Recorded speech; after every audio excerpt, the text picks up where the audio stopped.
சாய்ராம், எல்லாருக்கும் வணக்கம். இன்றைக்கி ஒரு கதை பார்க்கலாம். நம்ம ஒருத்தர் இருந்தான், ஒரு கிராமத்துக்காரர் இருந்தான். அவனுக்கு உப்பு வியாபாரம். கழுதை மேலே உப்பு மூட்டையை போட்டுட்டு வேறு ஊர் சந்தைக்கு போய் உப்பு விற்கிறது தான் அவனோட பொழப்பு.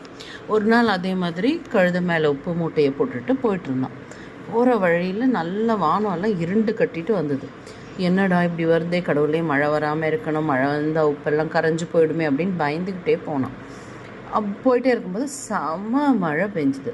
ஸோ என்னாச்சு, உப்பெல்லாம் கரைஞ்சி ஒன்றும் இல்லாமல் ஆயிடுச்சு. அப்போ என்ன பண்ணான், பகவானை திட்டிக்கிட்டே போனான். தெய்வமே, உனக்கு என் மேலே கருணை இல்லையா? நான் எவ்வளோ பொறுமையில் இருக்கேன், என் உப்பெல்லாம் இப்போ கரைஞ்சி போச்சே, எனக்கு இன்றைக்கி வியாபாரமே நடக்காதே, அப்போ நான் என்ன பண்ணுவேன் பணத்துக்கு அப்படின்லாம் திட்டிகிட்டே போனான்.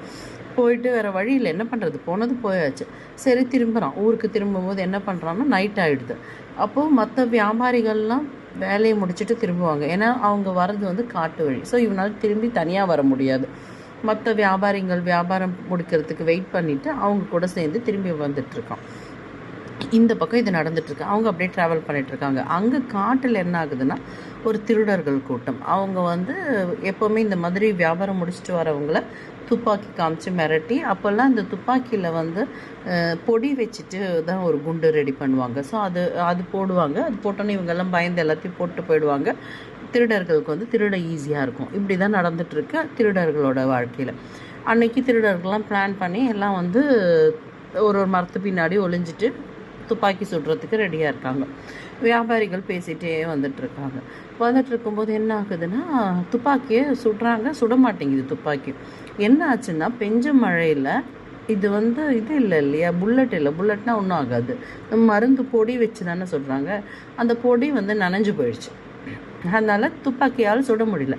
இப்போ திருடர்களுக்கு ஐயோ, வியாபாரிகள் நிறைய பேர் இருக்காங்க, இவங்கெல்லாம் சேர்ந்து நம்மளை அடிச்சுட்டா என்ன பண்ணுறது அப்படிங்கிற பயத்தில் அவங்க எல்லாம் துப்பாக்கியை போட்டு ஒரே ஓட்டமாக ஓடிட்டாங்க.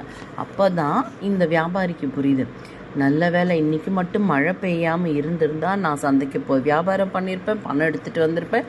இந்த திருடர்கள் சுற்றிருப்பாங்க, பணத்தையும் எடுத்திருப்பாங்க. ஸோ உயிர் நமக்கு முக்கியம் இல்லையா? அதனால கடவுளே என்னை மன்னிச்சிடு, நான் உன்னை தப்பாக நினச்சிட்டேன் அப்படின்னு சொல்லி கடவுளுக்கு நன்றி சொல்லுவோம். இதில் மகாபெரிவா, இது தெய்வத்தின் குரலில் வர கதை. மகாபெரிவா இதில் நமக்கு என்ன சொல்கிறா அப்படின்னா, நமக்கு முன்னாடியும் தெரியாது பின்னாடியும் தெரியாது, நமக்கு நடுவில் மட்டும்தான் தெரியும். ஆனால் தேவிக்கு அப்படி இல்லை, நம்மளோட பல காலங்கள் தெரியும். அவள் எந்த ஒரு கஷ்டமும் காரண காரியம் இல்லாமல் நமக்கு வரத்துக்கு அவள் அலோ பண்ண மாட்டாள். ஒரு கஷ்டம் வருதுன்னா அது நம்ம முன்னாடி செஞ்ச தப்புக்கான ஒரு படிப்பினையாக இருக்கும். அந்த கஷ்டத்தில் அந்த படிப்பினையை படிச்சுட்டு நம்ம அவளே சரணாகதின்னு அவள் காலில் சரணடைஞ்சு திருப்பி தப்பை பண்ணாமல் இருக்கணும். அதுக்கான படிப்பினை தான். மனுஷனுக்கு எதுவுமே தெரியாமல் இன்றைக்கி பொழுதுக்கு மட்டும் தெரிஞ்ச போதே நமக்கு இவ்வளோ அகங்காரமும் ஆணவமும் இருக்குன்னா, நமக்கு அவங்கள மாதிரி எல்லாம் தெரிஞ்சிருந்தால் நம்மளெல்லாம் கையில் பிடிக்க முடியுமோ. அதனால தான் கடவுள் நமக்கு அந்த ஒரு ரெஸ்ட்ரிக்ஷன்ஸ் கொடுத்துருக்காரு. ஆனால் பக்குவப்பட்ட ஞானிகளாக ஆகும் பொழுது அதே கடவுள் அவங்களுக்கு முன்னாடி பின்னாடி தெரியறதுக்கான ஒரு எலிஜிபிலிட்டி கொடுக்குறாங்க. ஸோ நமக்கு பக்குவம் ஆக நமக்கும் அதெல்லாம் தெரிய வரும். அதனால அது வரைக்கும் நம்ம அந்த பக்குவமாய் ஞானி ஆகிற வரைக்கும் ஞானிகள் என்ன சொல்கிறாங்களோ அதை நம்ம கேட்டு அதன்படி நடக்கும் பொழுது நம்ம ஃபர்தராக வாழ்க்கையில் தவறுகள் பண்ணாமல் இருப்போம். ஒரு கஷ்டம் வரும்பொழுது தெய்வம் என்னை தண்டிச்சுதுன்னு நினைக்காம நம்ம அவள் காலில் போய் சரணாகதி அடையணும். அப்படிங்கிறது தான் பெரியவா இதுலேருந்து நமக்கு சொல்லித்தர கருத்து. கதை பிடிச்சிருக்குன்னு நினைக்கிறேன். பிடிச்சிருந்தா ஷேர் பண்ணுங்கள், கமெண்ட் பண்ணுங்கள், லைக் பண்ணுங்கள். தேங்க்யூ.